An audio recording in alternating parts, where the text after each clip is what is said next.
പെട്ടെന്ന് ഉണ്ടാക്കിയെടുക്കാൻ പറ്റിയൊരു പാൽപ്പായസത്തിൻ്റെ റെസിപ്പി ആയിട്ടാണ് ഞാൻ വന്നിട്ടുള്ളത്. അപ്പോൾ അതെങ്ങനെ ഉണ്ടാക്കുക നമുക്ക് നോക്കിയാലോ.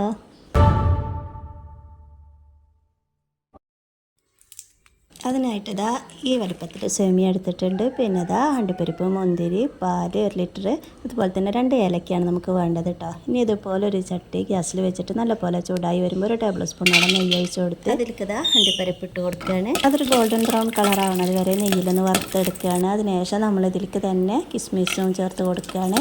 അതൊന്ന് പഫിയായി വരുമ്പോൾ നമ്മളിതാ വറുത്ത് കോരുകയാണ്. അപ്പോൾ ഗ്യാസ് ഓഫ് ചെയ്യണില്ല കേട്ടോ. ഇതൊന്ന് വറുത്ത് കോരി കഴിഞ്ഞതിന് ശേഷം നമ്മൾ കട്ടാക്കി വെച്ച സേമിയ അതിലേക്ക് ഇട്ട് കൊടുത്തിട്ട് ഒന്ന് വറുത്തെടുക്കുകയാണ്. അപ്പോൾ നമ്മൾ എടുത്ത് വെച്ച സേമിയ പകുതി ഇട്ട് കൊടുക്കണുള്ളൂ കേട്ടോ വറുക്കാനായിട്ട്. ഇതൊരു ഗോൾഡൻ ബ്രൗൺ കളറാവണ വരെ നമ്മളൊന്ന് വറുത്തെടുക്കുകയാണ് നെയ്യിൽ. അപ്പോൾ കണ്ടോ ഈ സേമിയ ഒരു ഗോൾഡൻ ബ്രൗൺ കളറായി മാറിയിട്ടുണ്ട്. ഇനി ഇതിലേക്ക് നമ്മൾ ബാക്കിയുള്ള സേമിയയും കൂടെ ഇട്ട് കൊടുക്കുകയാണ്. അതൊരു 2 മിനിറ്റോളം ഒന്ന് മിക്സാക്കി എടുത്തതിന് ശേഷം നമ്മൾ എടുത്ത് വെച്ച 1 ലിറ്റർ പാലാണ് ഇതിലേക്ക് ഒഴിച്ചു കൊടുക്കുന്നത്.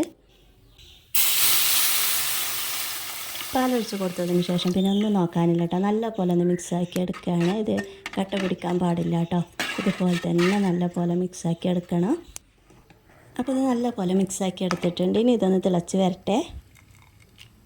അപ്പോൾ അതാ നല്ല പോലെ തിളച്ച് വന്നിട്ടുണ്ട്. ഇനി ഇതിലേക്ക് നമ്മൾ മധുരത്തിന് ആവശ്യമായിട്ടുള്ള പഞ്ചസാര ചേർത്ത് കൊടുക്കുകയാണ്. അപ്പോൾ ഈ വീഡിയോ നിങ്ങൾക്ക് ഇഷ്ടമായിട്ടുണ്ടെങ്കിൽ എല്ലാവരും ഒന്ന് ലൈക്ക് ചെയ്യാൻ മറക്കരുത്. കൂടാതെ സബ്സ്ക്രൈബ് ചെയ്യാത്ത പുതിയ കൂട്ടുകാർ കാണുന്നുണ്ടെങ്കിൽ ഒന്ന് സബ്സ്ക്രൈബ് ചെയ്ത് സപ്പോർട്ട് ചെയ്യണേ.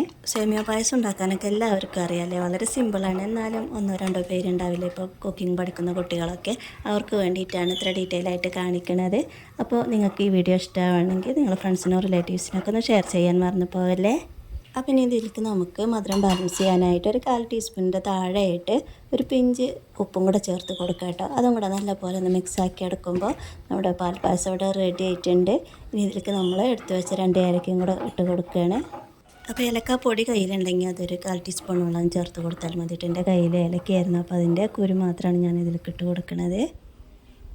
ഇനി ഇതും കൂടെ ഒന്ന് മിക്സാക്കിയിട്ട് ഒന്ന് തിളച്ച് വന്നാൽ നമ്മുടെ പായസം റെഡി ആയിട്ടുണ്ട്. അപ്പോൾ ഇത്രയേ ഉള്ളൂ, വളരെ ടേസ്റ്റി ആയിട്ടുള്ള നമ്മുടെ സേമിയ പായസം ഇവിടെ റെഡി ആയിട്ടുണ്ട്. വളരെ സിമ്പിളല്ല നമ്മുടെ സേമിയ പായസം ഉണ്ടാക്കാനായിട്ട്. അപ്പോൾ വീഡിയോ ഇഷ്ടമായിട്ടുണ്ടെങ്കിൽ വീഡിയോ റിലേറ്റഡ് ആയിട്ടുള്ള കമൻറ്റ് രേഖപ്പെടുത്താൻ മറന്നു പോവല്ലേ. ഇനി ഇതിലേക്ക് നമുക്ക് നമ്മൾ നേരത്തെ തന്നെ വറുത്ത് വെച്ച കാഷ്യൂനട്ട് അതുപോലെ തന്നെ കിസ്മിസും ചേർത്ത് കൊടുക്കാം.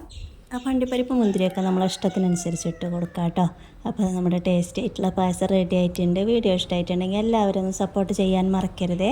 അതുപോലെ തന്നെ വളരെ ടേസ്റ്റി ആയിട്ടുള്ള അതുപോലെ തന്നെ സിമ്പിളായിട്ടുള്ള റെസിപ്പീസാണ് ഞാൻ എൻ്റെ ചാനലിൽ പോസ്റ്റ് ചെയ്തിട്ടുള്ളത്. വീഡിയോ കണ്ട് ഇഷ്ടമാണെങ്കിൽ എല്ലാവരും ഒന്ന് തൊട്ടടുത്തുള്ള ബെല്ലൈക്കൻ എനേബിൾ ചെയ്യുകയാണെങ്കിൽ ഞാൻ അപ്ലോഡ് ചെയ്യുന്ന വീഡിയോസ് എല്ലാം നിങ്ങൾക്ക് നോട്ടിഫിക്കേഷൻ കിട്ടും.